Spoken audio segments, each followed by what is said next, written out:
इसी तौदूसी सूरा अल-जुमुअह दे हो गदब अऊज़ु बिल्लाहि मिनश शैतानिर रजीम बिस्मिल्लाहिर रहमानिर रहीम युसब्बिहु लिल्लाहि मा फिस समावाति वमा fill अर्दिल मलिकिल कुद्दूसिल अज़ीज़िल Hakim هو الذي بعث في الأميين رسولا منهم يتلو عليهم آياته ويزكيهم ويعلمهم الكتاب والحكمة وإن كانوا من قبل لفي ضلال مبين وآخرين منهم لما يلحقوا بهم وهو العزيز الحكيم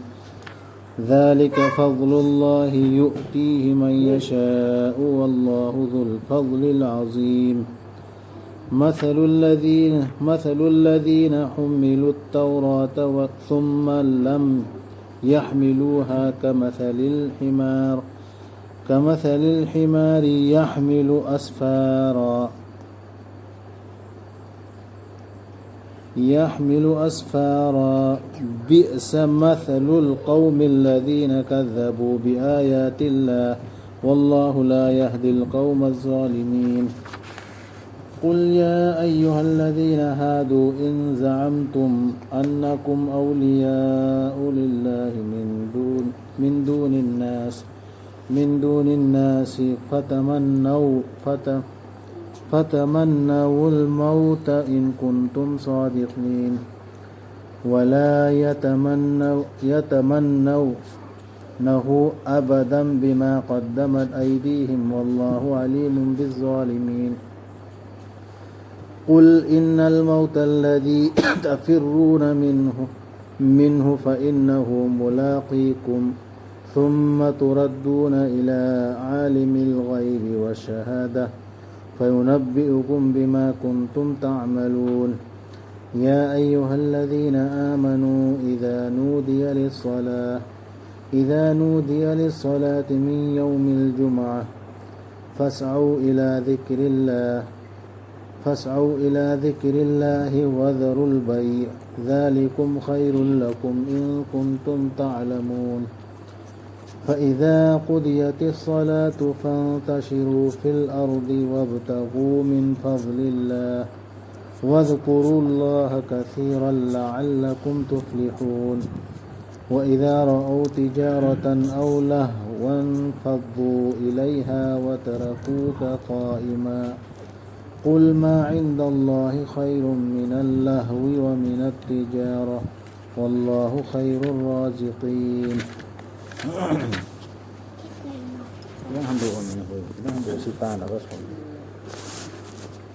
Matik mangan saksoli Allahgi asman singda laiba pumnamakna amasung pithribida laiba pumnamakna ningthaurel dugi aseng badugi pangal badugi asing badugi ningthaurel dugi aseng badugi pangal badugi asing badugi matik mangan saksoli Manani Habirakliබadu mayek chattabasingi marakta mayek chattaba laik laisu haitaba amagi marakta makhoigi manungdagi rasul ama mana thithariba makhoida magi Allahgi ayasing sengdokpiriba makhoibu amasung tambiriba makhoida lairik amasung gyan lausing gyan lausing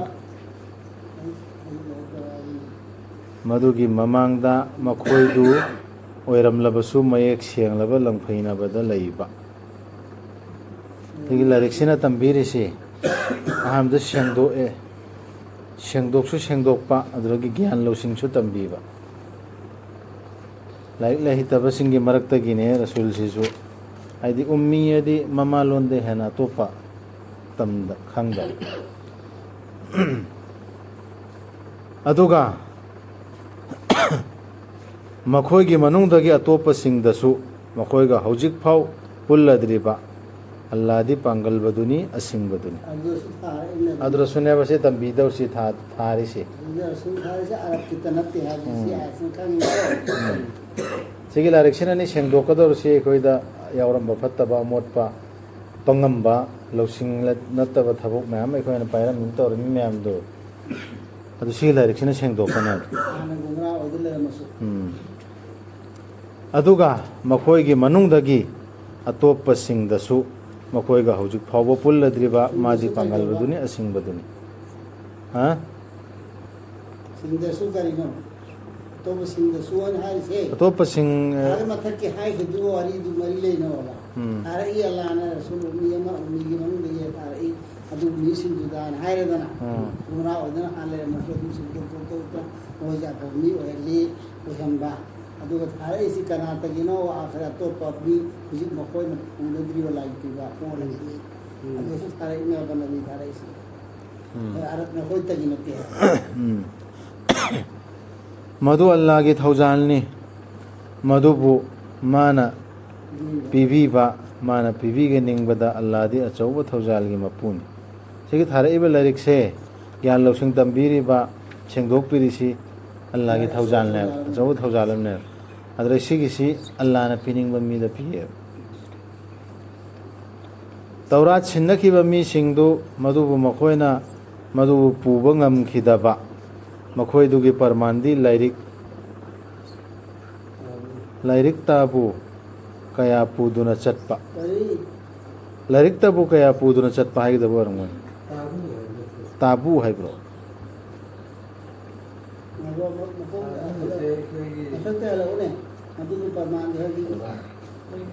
makhoi du gi parmandi lairik tabu puduna chatpa gadha di audro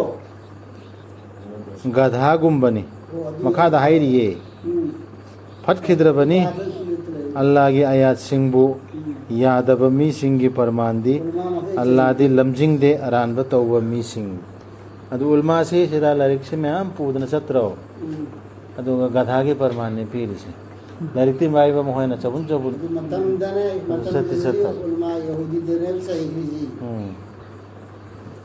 hoina matam du gi yahudi gi chalai dami ko na la sinare taurat sinare adi juga mokoina chalai dami lai tu ju pu chalai lai ti au tu aman to da ba ha do ta ba man to do adi gadha ko mane lai tu pu gadha na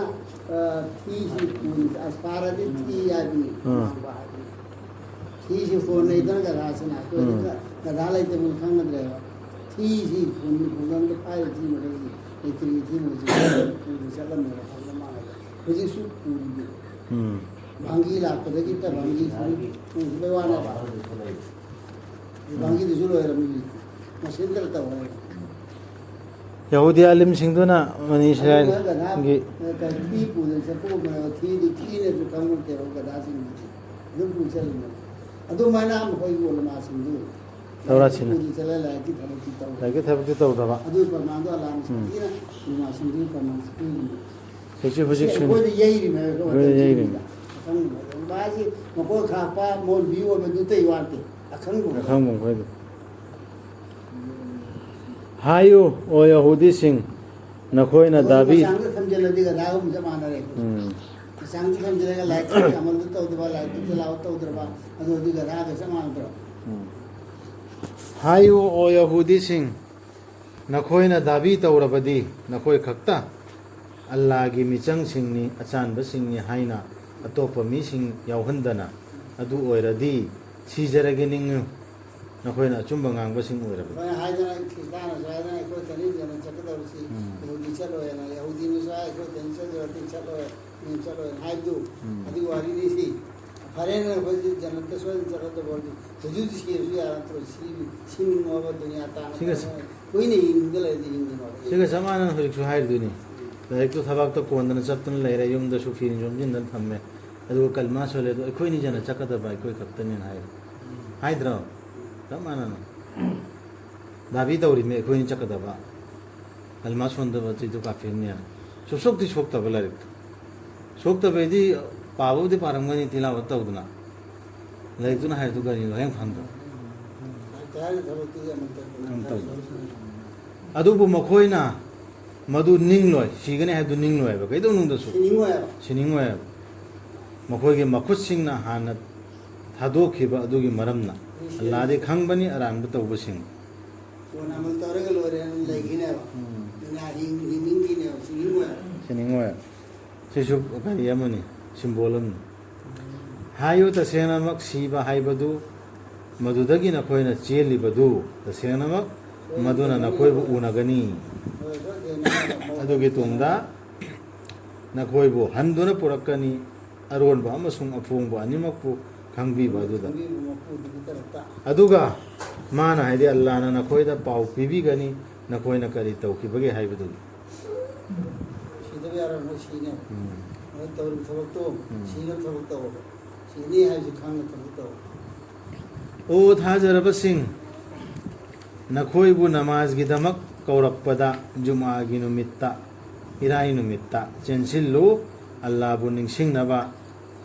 ꯊꯥꯗꯣꯛꯂꯝꯃꯨ ꯀꯥꯔꯕꯥꯔ ꯃꯗꯨꯅ ꯍꯦꯟꯅ ꯐꯕꯅꯤ ꯅꯈꯣꯏꯅ ꯈꯪꯂꯝꯂꯕꯗꯤ ꯑꯗꯨꯒ ꯅꯃꯥꯖ ꯁꯣꯟꯕꯒꯤꯗꯃꯛꯇ ꯀꯧꯔꯛꯄ ꯑꯖꯥꯟ ꯂꯥꯎꯔꯛꯄꯁꯦ ꯗꯨꯅꯤꯌꯥ ꯀꯔꯕꯥꯔ ꯍꯦꯛꯇ ꯍꯥꯏꯔꯤꯁꯤ ꯀꯔꯕꯥꯔꯗꯨꯗꯤ ꯋꯥꯟꯇꯦ ꯃꯇꯝꯗꯨ ꯀꯔꯕꯥꯔꯒꯤ ꯌꯣꯟꯕ ꯈꯣꯠꯄ ꯂꯥꯛꯄꯗꯨ ꯑꯗꯨꯗ ꯃꯣꯏꯅ ꯑꯣꯟꯁꯤꯟꯗꯅ ꯈꯨꯕꯥ ꯁꯣꯜꯂꯤꯉꯩꯗ ꯍꯧꯒꯠꯇꯅ ꯆꯦꯟꯅꯕꯒꯤ ꯋꯥꯔꯤꯗꯨ ꯖꯨꯃꯥ ꯍꯥꯏꯔꯤꯁꯦ ꯁꯤꯗ ꯖꯨꯃꯥ ꯏꯔꯥꯏ ꯑꯟꯇ ꯂꯧꯅꯈ꯭ꯔꯦ ꯏꯔꯥꯏ ꯈꯛꯇꯩ ꯅꯠꯇꯦ ꯍꯥꯏꯔꯤꯁꯤ ꯖꯃꯥ ꯇꯧꯕ ꯑꯀꯥꯃꯠ ꯍꯥꯏꯔꯒ ꯃꯤ ꯖꯃꯥꯠ ꯂꯦꯞꯇ꯭ꯔꯣ ꯑꯦꯅꯤ ꯅꯃꯥꯖꯝꯒꯤ ꯑꯗꯨ ꯂꯣꯏꯅ ꯁꯤ ꯆꯟꯒꯗꯧꯔꯤ ꯑꯩꯈꯣꯏꯅ ꯖꯨꯃꯥ ꯑꯟꯇ ꯂꯧꯅꯈ꯭ꯔꯦ ꯍꯥꯏꯔꯤꯁꯤꯅ ꯀꯔꯤꯒꯤꯅꯣ ꯖꯨꯃꯥ ꯄꯜꯂꯤꯁꯦ ꯃꯇꯝꯗ ꯖꯨꯃꯥꯒꯤꯗ ꯊꯣꯛꯇ ꯄꯜꯂꯤꯕꯅꯦꯕ ꯍꯣꯏꯅꯦ ꯍꯤꯁꯇ꯭ꯔꯤꯗꯨ ꯂꯥꯎꯕꯁꯨ ꯖꯨꯃꯥꯠꯇꯒꯤ ꯅꯠꯇꯦꯕ ꯂꯥꯎꯕꯁꯤ ꯖꯃꯥ ꯑꯇꯩꯁꯨ ꯂꯥꯎꯕ ꯅꯠꯇ꯭ꯔꯣ ꯁꯤ ꯖꯨꯃꯥ ꯍꯥꯏꯔꯤꯁꯤ ꯖꯃꯥꯠ ꯍꯥꯏꯕꯗꯨꯅꯤ ꯖꯃꯥ ꯄꯨꯟꯁꯤꯟꯕ ꯍꯥꯏꯕꯗꯨꯅꯦꯕ ꯑꯗꯣ ꯑꯀꯥꯃꯠꯀꯤꯗꯃꯛꯇ ꯅꯃꯥꯖꯒꯤꯗꯃꯛꯇ ꯑꯖꯥꯟ ꯂꯥꯎꯔꯛꯑꯗꯤ ꯑꯦꯅꯤ ꯖꯃꯥꯠ ꯑꯃꯒꯤ ꯄꯨꯟꯕꯩꯗꯃꯛꯇ ꯑꯗꯨ ꯆꯦꯟꯁꯤꯜꯂꯣꯕ ꯅꯃꯥꯖꯗꯨ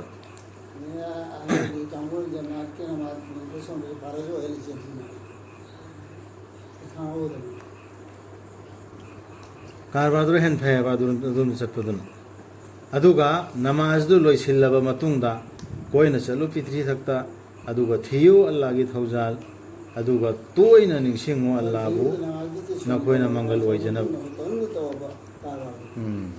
नमाजदु लोइरा मतुंगदा को पृथ्वीदा थोअबा चलो हमदा लेरनो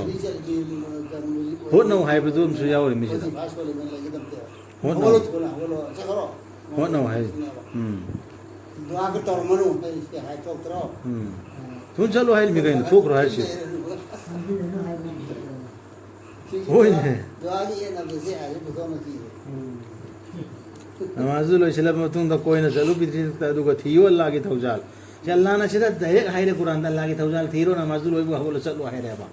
अदुगा अइना सी नमाज को फम बेना पुथो इसी कराइ देनो अल्लाह दे चलो हाइरी नंगरी तालु रो हाइरी चलाई मिंग लवरो थो खरदमने बा अदुना सी नमाज को फम थबा समाज सुनेला अदुना कराइ दुना या तु थेबा दु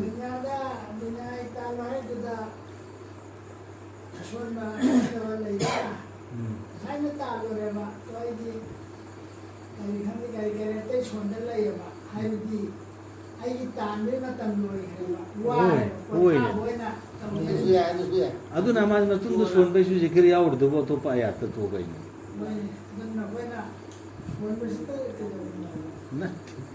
वो सोन के तो मुझे जो लोग ना याव करे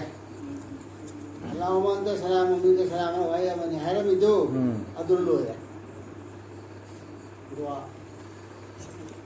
तबारक या जल जलाल वल इकराम अगर आज वहां जो जिक्र तो अल्लाहु अकबर अस्तगफिरुल्लाह हाय इतना अगर वो दुआ मारते तो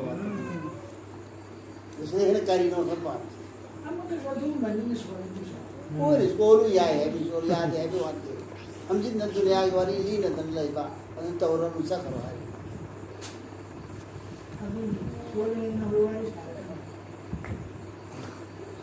अदुबु मखोइना उबदा कारबार के पोचै नत्रगा कुमै फियों मखोइना चेंसिन की मदुदा नंबु थादोक लमदुना पुंग खिलगा पोचै पुरे योन बला पदु मतम दुगी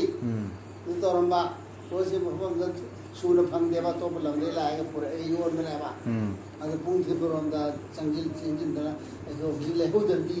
ꯍꯌꯦꯡ ꯍꯣꯔꯦꯟꯒꯤ ꯂꯩꯔꯔꯣꯏꯅ ꯇꯧꯕ ꯀꯥꯡꯕꯨꯁꯨ ꯃꯌꯥꯝ ꯌꯥꯎꯔꯤꯗꯅ ꯑꯗꯨꯗ ꯂꯩꯅꯕ ꯊꯣꯛꯁꯤꯅꯦꯕ ꯅꯗꯤ ꯈꯨꯠꯕꯥꯛ ꯍꯣꯏꯅꯦ ꯃꯣꯏꯅ ꯃꯇꯝꯗꯨꯒꯤ ꯑꯗꯨ ꯁꯥꯟꯅꯩ ꯅꯣꯖꯨꯜꯗꯤ ꯑꯗꯨꯅꯤꯗꯅ ꯑꯗꯨ ꯍꯧꯖꯤꯛꯁꯤꯗ ꯑꯩꯈꯣꯏꯅ ꯈꯟꯊꯒꯠꯁꯨ ꯑꯩꯈꯣꯏ ꯑꯖꯥꯟ ꯇꯥꯅ ꯇꯥꯅ ꯍꯩꯁ ꯃꯇꯝꯗꯨ ꯁꯣꯜꯂ ꯂꯣꯏꯔꯦ